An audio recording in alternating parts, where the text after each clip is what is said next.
Bismillahirrahmanirrahim. Assalamualaikum warahmatullahi wabarakatuh. Waalaikumsalam warahmatullahi wabarakatuh. Bismillah, alhamdulillahirabbil alamin wa bihi nasta'in ala umuri dunya wa din wassalatu wassalamu ala asrofil anbiya'i wal mursalin wa ala alihi wa ashabihi wa man tabi'ahum bi ihsanin ila yaumil amma ba'du. Qala musannifu rahimahumullahu ta'ala wa nafa'ana bi ulumihi fid dharain amin amin ya rabbal alamin. Ya, alhamdulillah pada kesempatan malam hari ini ya, karena tadi sudah berketepatan memperingati Hari Guru, dan malam hari ini saya bahas yaitu tentang guru, bukan hanya guru, dan saya bahas tentang murid. Seorang guru, itu ada yang tahu nggak? Guru itu seperti apa sih? Kalau di dalam kitab Taisirul Kholaq, seorang guru itu adalah dalilun atau yang memberi petunjuk terhadap murid-muridnya. Seorang guru itu memberikan petunjuk terhadap muridnya agar nantinya murid tersebut itu mempunyai kesempurnaan baik di dalam ilmunya ataupun pengetahuannya. Seperti itu.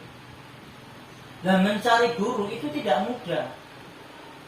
Kalau hanya sekedar mencari guru-guru saja, tetapi guru tersebut tidak bertanggung jawab baik di dunia dan di akhirat nanti, kita selama ngaji ini hanya sia-sia.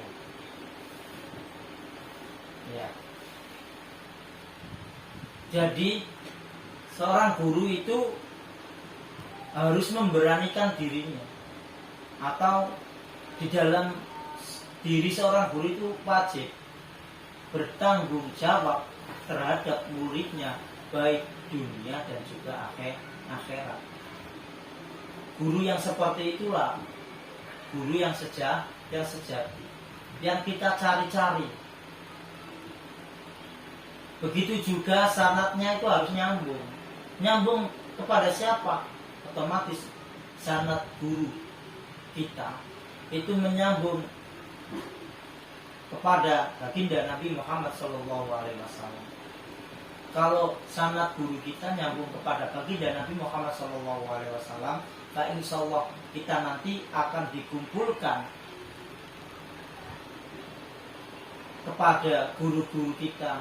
Kita dikumpulkan kepada baginda Nabi Muhammad SAW. Kan seperti itu. Terus perlu diketahui, guru itu seperti apa sih? Guru itu dalil. Guru yang apa tadi? Guru yaitu yang memberi petunjuk terhadap muridnya dengan agar nanti itu bisa sempurna baik ilmunya ataupun pengetahuannya. Dan menjadi guru ini itu juga harus mempunyai syarat. Bukan hanya murid saja yang mempunyai syarat, akan tetapi seorang guru itu juga harus mempunyai syarat. Apa syarat? Yang pertama, jika menjadi guru, syarat yang pertama yaitu akhlakul mahmud ya, atau akhlakul karim. Karena apa? Seorang guru itu adalah suri tauladan, contoh yang baik terhadap muridnya. Karena apa?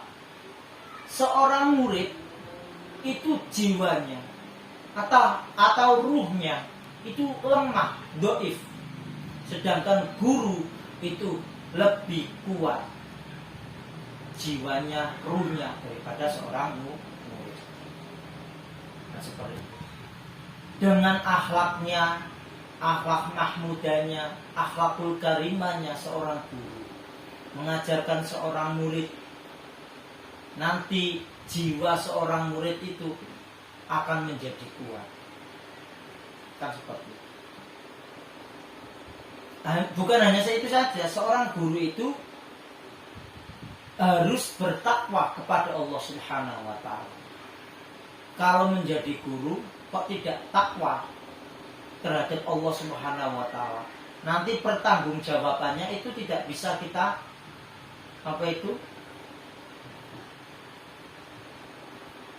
dipertanggungjawabkan. Guru tersebut kalau tidak bertakwa, bertanggung jawab terhadap seorang muridnya. Maka dari itu, menjadi seorang guru yang bertanggung jawab di dunia dan akhirat itu harus bertakwa kepada Allah Subhanahu wa taala. Tawadhu, ya, rendah hati, sopan santun. Tadi itu juga harus sabar, penuh kasih sayang. Agar apa? Nanti seorang murid itu apabila diberi pelajaran, ya, itu nanti gampang menerima. Dan apapun yang dilakukan seorang guru nanti itu akan menjadi contoh. Jadi murid itu condong terhadap gurunya. Apa yang dilakukan, apa yang diamalkan, seperti itu. Maka dari itu seorang guru itu, ya, harus benar-benar berani tanggung jawab dunia dan juga akhirat.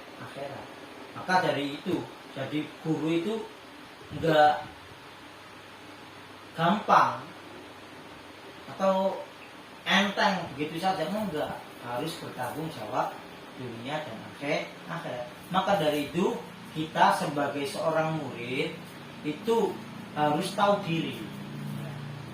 Harus tahu diri. Di dalam kitab Taisirul Kholaq, adab seorang murid terhadap gurunya. Yang pertama itu harus memuliakan gurunya, harus memuliakan gurunya daripada orang tuanya. Dalam arti di dalam dirinya itu harus menghadirkan keyakinannya untuk memuliakan gurunya, lebih memuliakan gurunya daripada orang tuanya. Sebab apa sih? Sebab seorang guru itu mengajarkan ruhnya untuk dekat dengan Allah Subhanahu wa taala atau di jalan Allah Subhanahu wa taala. Kalau di dalam syariatnya seorang guru itu membimbing agar muridnya itu di jalan Allah Subhanahu wa taala menuju akhiratnya Allah Subhanahu wa taala. Atau agar muridnya nanti masuk surga, itu di dalam syariatnya. Kan seperti itu. Dan sedangkan orang tua itu hanya mengajarkan di dalam jasadnya saja atau duniawi saja. Maka dari itu, nanti kalian kalau mempunyai anak, ya harus paham, karena kalian sudah sudah pernah ngaji, ya kan? Sudah jelas bahwasanya memuliakan seorang guru itu lebih utama daripada orang tua. Akan tetapi tidak bisa dibentur-benturkan, dihantam-hantamkan. Lebih baik orang tua daripada guru, lebih baik guru daripada orang tua. Nggak bisa, seperti itu nggak bisa dibentur-benturkan, tuh nggak bisa. Karena ini hanya sebagai acuan, sebagai dasar kita menjadi seorang murid, agar akhlak kita terhadap guru itu baik. Begitu juga orang tua kalian, dulunya itu kalau ngaji diajarkan sama gurunya, ya enggak? Nantinya kalian kalau mempunyai anak, begitu juga anak kalian akan diajarkan oleh gurunya. Otomatis ketika anak kalian nanti di pesantren atau ngaji di TPQ, TPA, yang dimana itu pelajaran-pelajaran agama, otomatis seorang guru ini mengajarkan anaknya berbakti terhadap orang tua. Maka dari itu, ini pesan buat saya, hati-hati. Tanda-tanda kalian nanti hidup akan berantakan. Itu yang pertama, kalian berani terhadap guru atau tidak menghormati guru. Itu awal daripada hidup nanti kalian berantakan. Ya, kalau kalian di rumah sama orang tua itu mungkin biasa-biasa saja. Habis itu minta duit, minta apa sama orang tua itu biasa saja. Kamu terhadap guru saja berani, saya jamin otomatis kalian nanti ketika di rumah pasti berani dengan orang tua. Insya Allah kalau kalian menghormati guru, ya, memuliakan guru, otomatis nanti kalian ketika di rumah sama seperti memuliakan orang tua kalian, sama seperti memuliakan guru. Ya. Sudah jelas di kitab Taisirul Kholat ini memuliakan guru itu lebih utama daripada memuliakan orang tua. Nah, kalau orang yang tidak pernah nyantri, tidak pernah mondok, tidak pernah ngaji, itu ya kalau mengatakan bahwasanya memuliakan guru sama orang tua itu lebih memuliakan orang tua, ya diwajarin saja, karena memang pada dasarnya tidak pernah nyantri, tidak pernah mengaji, itu diwajarin saja, nggak usah dibahas-bahas yang yang panjang-panjang, dimaklumin saja. Tapi kalian yang sudah ngaji harus lebih memuliakan gurunya daripada orang tuanya. Jadi ketika nanti kalian mengaji itu dengan memuliakan guru, itu ketika diajarkan, mendengarkan, ketika diajarkan itu direnungi, difahami benar-benar, bukan hanya sekedar berangkat ngaji setelah itu udah selesai, paham nggak paham, nggak seperti itu. Berbicara di hadapan guru itu juga nantinya itu ada adabnya, sopan santunnya.